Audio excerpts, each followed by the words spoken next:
আপনারা তো এতদিনে অবশ্যই জেনে গেছেন যে সিএফ মোটর তাদের 250 এবং 300 সিসি সেগমেন্টের 3টি বাইক বাংলাদেশের বাজারে লঞ্চ করেছে। আর লঞ্চিং ইভেন্টে তারা আরও 3টি বাইক শো করিয়েছে, যেগুলো খুব শীঘ্রই তারা বাংলাদেশের বাজারে লঞ্চ করবে। বাইকগুলো হলো CF motor CLC 250, CF motor 150 SC এবং সিএফ মোটর ডুয়েল 230।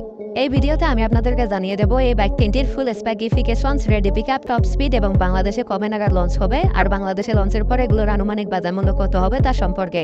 তো চলুন আর কথা না বাড়িয়ে ভিডিওটি শুরু করা যাক। প্রথমে সিএফ মোটর 150 এসসি।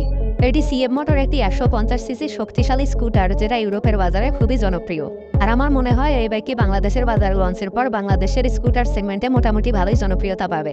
স্কুটারটির সামনে আছে 14 ইঞ্চের অ্যালয় হুইলসের সাথে 110/70 সেকশনের টিউবলেস টায়ার এবং পিছনে আছে 130/70 সেকশনের টিউবলেস টায়ার 13 ইঞ্চের অ্যালয় হুইলসের সাথে। আর এটা সামনে ব্যবহার করা হয়েছে টেলিস্কোপিক সাসপেনশনস এবং পিছনে ব্যবহার করা হয়েছে গ্যাস চার্জ টুইন শক সাসপেনশনস।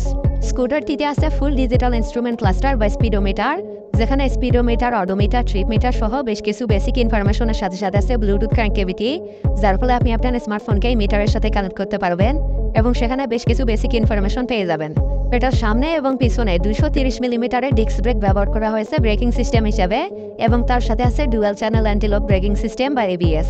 সিএফ মোটর 150 এসসি এর ইঞ্জিন হিসেবে ব্যবহার করা হয়েছে 4 স্ট্রোক সিঙ্গেল সিলিন্ডার 2 ভালভের লিকুইড কুলড এসওএইচসি ইঞ্জিন, যেটার ইঞ্জিন ডিসপ্লেসমেন্ট 149 সিসি। আর এই ইঞ্জিনটি সর্বোচ্চ 14 হর্স পাওয়ার এবং 14.2 নিউটন মিটার টর্ক উৎপাদন করতে সক্ষম, যার ফলে এই স্কুটারটিতে প্রায় 110 কিলোমিটার/আওয়ার টপ স্পিড পাওয়া যায়। তবে স্কুটারের টপ স্পিড কোনো ম্যাটার করে না এবং এটা ফিউল সাপ্লাই সিস্টেম হিসেবে এফআই ব্যবহার করা হয়েছে, তাই প্রতি লিটার পেট্রোলে 45 কিলোমিটার পথ যাবে। বাংলাদেশে লঞ্চের পর সিএফ মোটর 150 এসসি এর আনুমানিক বাজার মূল্য হবে 3,80,000 টাকা। এরপরে সিএফ মোটর সিএলসি 250। এই বাইকটি 250 সিসির একটি শক্তিশালী ক্রুজার বাইক, আর আমার মনে হয় এটা বাংলাদেশে লঞ্চের পর রয়্যাল এনফিল্ডের বাইকগুলোকে মোটামুটি ভালোই কম্পিট করবে, বিশেষ করে রয়্যাল এনফিল্ডের ম্যাটিওর 350-র সাথে, কারণ এই দুটি ক্রুজার বাইক। যাই হোক, বাইকের ফ্রন্ট টায়ার হিসেবে ব্যবহার করা হয়েছে 110/70 সেকশনের মোটা টিউবলেস টায়ার এবং পিছনে ব্যবহার করা হয়েছে 150/60 সেকশনের বিশাল মোটা টিউবলেস টায়ার।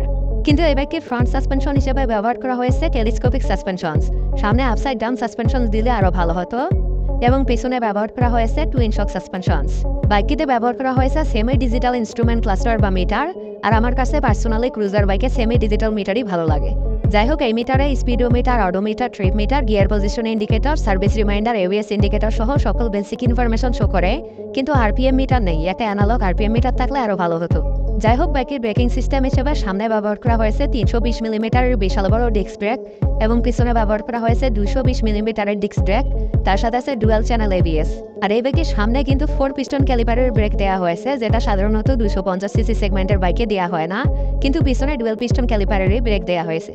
বাইকটির ইঞ্জিন হিসেবে ব্যবহার করা হয়েছে 249 সিসির 4 স্ট্রোক সিঙ্গেল সিলিন্ডার 4 ভালভের লিকুইড কুলড এসওএইচসি ইঞ্জিন, আর এই ইঞ্জিনটি সর্বোচ্চ 24.81 হর্স পাওয়ার এবং 20.5 নিউটন মিটার টর্ক উৎপাদন করতে সক্ষম, যার ফলে এই বাইকটিতে প্রায় 150 কিলোমিটার/আওয়ার টপ স্পিড পাওয়া যায়, যেটা 250 সিসি সেগমেন্টের একটা ক্রুজার বাইক হিসেবে কিন্তু অনেক বেশি।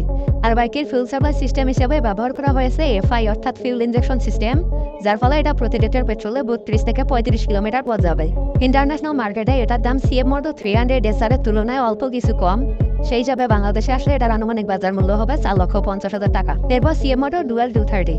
এই বাইকটি একটি ডার্ট বাইক, আর ডার্ট বাইক বাংলাদেশের বাজারে খুব একটা জনপ্রিয়তা পায় না, আর আমার মনেও হয় না এই বাইকটি বাংলাদেশের বাজারে খুব একটা জনপ্রিয়তা পাবে, তাই এটা নিয়ে আর কথা বাড়াচ্ছি না। তো এই ছিল আজকের ভিডিওটি ভালো লেগে থাকলে একটি লাইক অবশ্যই করবেন।